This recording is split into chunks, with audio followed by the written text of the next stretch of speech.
I'm Adam Kunsemiller with BoardGameGeekTV, and we're here at Gen Con 2014. I'm joined by Curt Covert with Smirk and Dagger Games, and we're here to talk about student bodies. So Curt, tell me about student bodies. Well, Student Bodies is a very nasty zombie game, as you might expect from Smirk and Dagger. We specialize in backstab games, and this game is no exception. This is one of the most horrible backstabby zombie games I've ever seen, and which is, of course, why even in this crowded market, with all these zombie games, I absolutely had to have it in the line. It is just that delicious.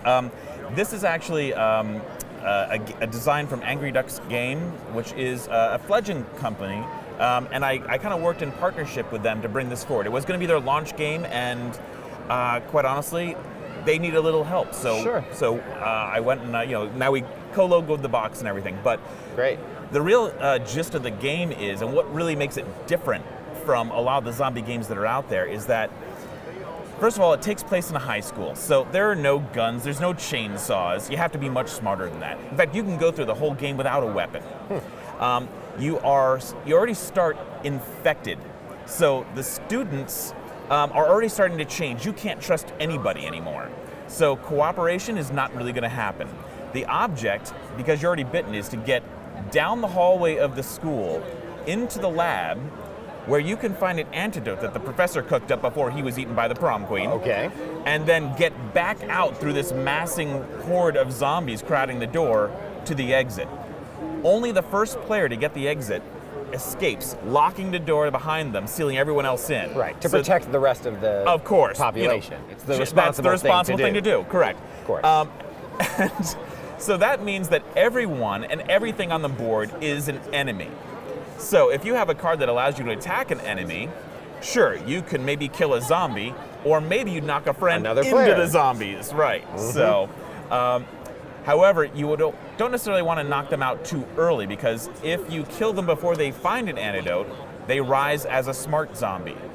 And the smart zombies play as players and hunt down the other players as a secondary win condition. Much harder to deal with, I'm sure. Correct. So it's a backstabby single winner as a human player, but it could be more of a cooperative game if to take down the remaining human players. That is correct. Yeah, and that's some of the nice juice of the game. And what I will say, I've played a lot of zombie games, and one of the things that I always felt that zombie games needed more of was the emotion of desperation, really feeling the fact that it's hopeless. And when you get to the lab and you find the antidote and you look back, and you see the horde that you have to work your way through, you're convinced that it is not possible. And sometimes you're right. And sometimes someone shoves you out into one side of it while you make a beeline out the rest as they crowd around you. So, lots of things out. Why don't we get just a really high-level overview of what it feels like to play the game? Sure. Well, on your turn, and we put the turn order right on the card, the first thing you do is you have item cards, everything from abilities to get health or extra stamina, which powers your moves, or you might have weapons or other kind of things that are going to help you along. You get those ready, and then first of all, the zombies act. They always act first. So you draw a card from the zombie deck, and sometimes it's going to cause all the zombies to move one. Now, if it's your turn, you determine what they do, given an action priority. So if they're knocked down, they must stand up. If they're close to a player, they must move closer to that player. But if there's equidistant between two players, you get to decide. You choose. If there are two players that are next to a zombie, you get to determine which one they attack. Attacks are pretty simple. It's a roll of the die for the zombie. It's either going to bite you, knock you down, or miss. The knockdown is actually worse than a bite. Then people can swarm you, and once a player is knocked down, any zombie that gets an attack is now going to auto bite without rolling the die. So you don't want to stay down long. But essentially, once all the zombies have moved, or in some cases spawned new ones onto the board, you get to go, and you're going to use your stamina to power movement and to play cards out of your hand. So. If you're knocked down, to stand up as a stamina, to move one square as a stamina, and some of the cards also have stamina costs right here. So 1 to 2, those kind of things. So this one allows you to bash an adjacent enemy. You bash a zombie, it dies, and the space immediately fills with a zombie corpse. blood. Oh, yeah, a corpse. A corpse that could be checked. Now, it might be empty. It could be an item. It could be something that's not quite dead yet, and it bites you. Nice. Things like that. Interesting enough, too, as you're moving, if you move adjacent to a zombie, or even worse, to two zombies, every time you move adjacent to a zombie, it attacks automatically, out of turn. Unless, of course, you have a card. Where did I just put all the cards? So it takes the opportunity to attack, one might say. Exactly right.